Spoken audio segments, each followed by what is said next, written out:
Moms and Paps, today, isasama namin kayo sa biyahe namin sa Taal, Batangas. 6:30 AM na nga kami nakaalis ng bahay dahil inasikaso pa namin ang mga bagets. Tatakas muna kami. Matagal-tagal na rin nang huli kaming lumabas na kaming mag-asawa lang. At dahil tanghali na nga, medyo masikat na ang araw.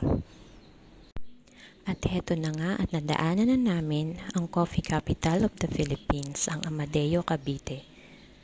Masarap nga ang kape dito at bagay na bagay sa umaga, lalo na kung meron kang pangdisal.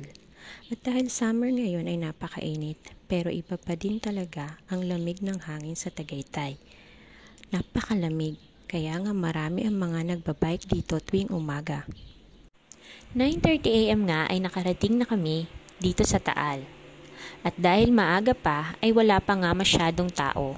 May mga mangilan-ngilan ng mga locals na nagtitinda dito. Nagpark na nga muna kami at pumasok sa simbahan para magdasal. Pagkatapos ay naglakad kami para puntahan ang isa sa mga sikat na kainan ng pansit at tamales, ang Mang Biko. Pero, sad to say, ubos na ang paninda. Dapat pala mas maaga kami. So sa palengke nga kami sunod na pumunta. Bumili kami dito ng suman at tamales.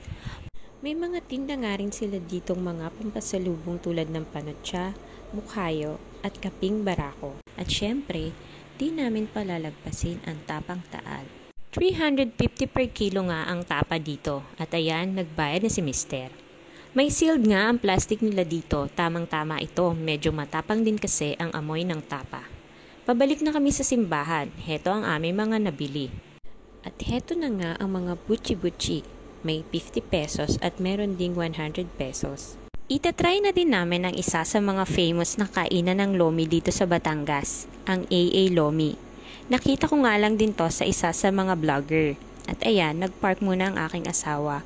Umorder kami ng single topping at isang double toppings. Masarap at malasa ang lomi dito, hindi katulad ng ibang lomi na medyo malangsa. Dahil nga gutom na kami, ay nag-start na kaming kumain. Ayan, try na natin.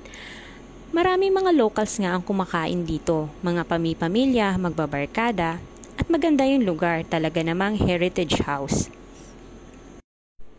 Pabalik ng Cavite, dito nga kami dumaan sa Agoncillo, Batangas para makita namin ang Bulkang Taal. At dahil tanghaling tapat, sobrang init ng panahon.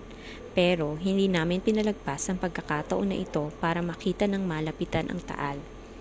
Nag-stop over muna nga kami para magpa-picture. Andyan nga din si ate girl. Kahit sobrang init, nag-stop over din. It's pumping time! Huminto nga muna kami dito sa Ayala Mall sa Tagaytay para makapag-pump ako ng milk para kay Aliana. Medyo mahaba na rin kasi ang naibiyahe namin. Hanggang sa susunod na biyahe, mga moms and paps! Samahan niyo ulit kami. Bye!